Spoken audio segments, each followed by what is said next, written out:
Alyas.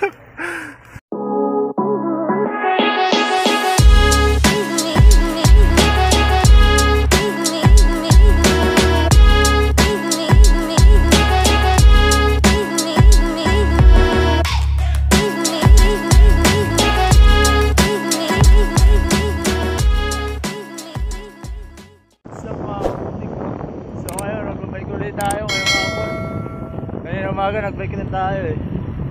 Kasama naman tayo ngayon yung mga katrabaho natin eh. So paano, kita-kita tayo sa pupuntahan namin mamaya.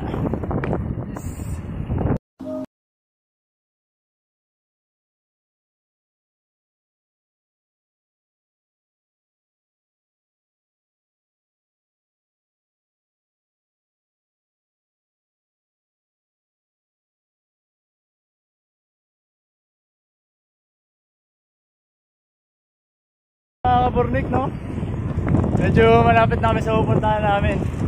Kasi sabi nung kasama ko 4:30 raw nagsasara, kaya medyo kailangan bilisan natin, no? Ayan yung mga kasama natin. Hindi dumaan ng highway kasi delikado pag sa highway dumaan. Kaya dito nag-shortcut kami.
Kaburnik, no?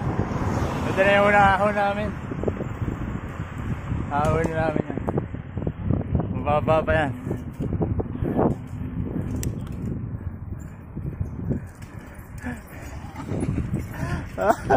Kuhay-kuhay ko muna dyan sa vlog natin. Stop, kaburnik, no? Umahon na kami. Ayun sila nasa likod. Ganda rito. Mabundok. Ayan o. Daming saging, mamaya mag-uwi tayo niya. So ano, mamaya na lang. Hingal na ako. Finish line. Alyas.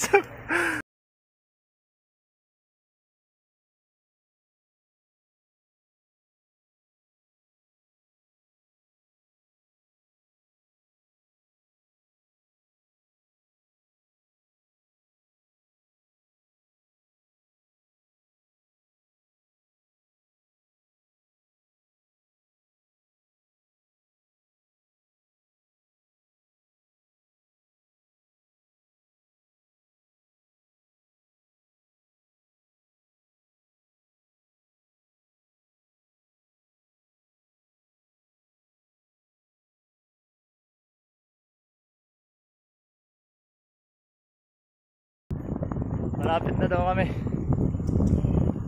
Malapit na kami sa aming pupuntahan. Pero hindi ko alam kung volcano daw eh. Pero sana abutan natin bukas pa. Ito. Puro paangat siya, puro paahon. Kaya ang hirap bikin pero kaya naman. Tik na yun ah. Ayun o. Puro paahon ba?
Yo, what's up mga kaburnik? Ito nga pala yung si Ronnie kasama natin, si TJ, yun, magpapalista. Inabutan pa namin ng bukas, no? Makikita nyo sa loob, papasok kami. Kasi, ang layo rin. Sobra, may higit 2 oras binyahe namin, umalis kami, alas 3. Anong pangalan na itong ano na to? Ronnie? So ngayon, papalista kami rito para makapasok kami sa loob. So yung mga, kung gusto yung mga mahilig kumasyal ng Taiwan dyan, wala nga lang yatang bus dito. So paano? Kita-kita tayo sa loob. Mga burnik, no? Dito na kami sa loob, papasok kami, titignan na namin kung ano yung volcano na bumubula raw dito. Makikita raw. Makikita natin. Ayan. Parang makakapunta ka lang dito kung sa taga Taiwan ka at gusto mo mamasyal dito, no? Siguro magta-taxi ka. Kasi mukhang walang biyaheng bus dito. Kasi kami, nakabike lang kami. Nagpunta rito, napakalayo ng biyahe. Alos 2 oras.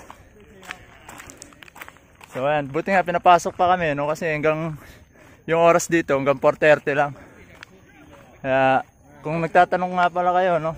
Mag-comment lang kayo dyan sa baba at sasagutin ko na lang kayo kung saan lugar to. Sa Kaohsiung lang naman tong lugar na to. So ayan. Talagang kumukulo nga talaga siya. Ayan. Naglalaba. Kaso parang... Ayan. Kita nyo ba? So hindi natin nakikita kung kumukulo ba talaga o ano eh. Ito na. Ito ba yan? Ito yan ha? Bumubula daw eh. Ito lang siya sa kabila. Oo ah. So ayan. Meron pa tayo rin sa dulong pupuntahan.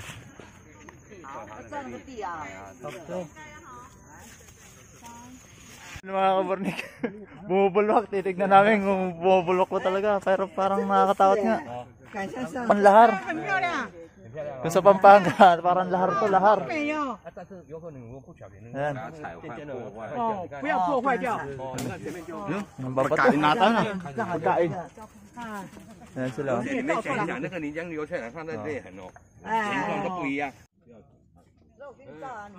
Wala. Yun na. Hintayin mo. Hindi na nalabas eh. Ay oo, ayun no. Bumubulok siya. So ayan no, mga kaburnik. May mga kasabay kami nagpuntahan dito, no? Ni-explain nung isa kung ano yung bumubulok na yan, no? Ginagawa mo. 因为它才20度而已，它比室外温度低，因为它是泥岩，不是岩浆，所以它不烫。岩浆就会100度到1000度，而且它不能敷脸，它跟关子岭不一样。你看嘛，这甲烷，啊，你它改头起来敷脸。啊，因为关子岭为什么可以敷脸？它是那个硫磺，硫磺可以泡温泉，所以它不伤我们的身。这都是一般游客会这个叫泥火山。是以前因为有点火，所以它就会有火。因为那时候81年已经被政府列为自然景观保留区了，所以现在这边都不能点。So yun na nga mga kaburnik, no? Kasi hanggang alas 5 lang daw talaga sila. Kaya napauwi na. Pinapalabas na kami nung nagbabantayan yung pero pinaka-maximum dabas lang sa likod na parang lahar yan sa Pampanga eh. Bumubulwak yung vulkan. Yan. Gusto niyo magpunta rito. Anong ano to, Ronnie? Lugar? Woxiangding. Sa volcano ano to? Mud volcano. Mud? Sa mud volcano, no? So, hanggang dito na lang yung video natin, no? Kung bago ka lang sa channel ko, please like and subscribe. Click na rin yung notification bell dyan.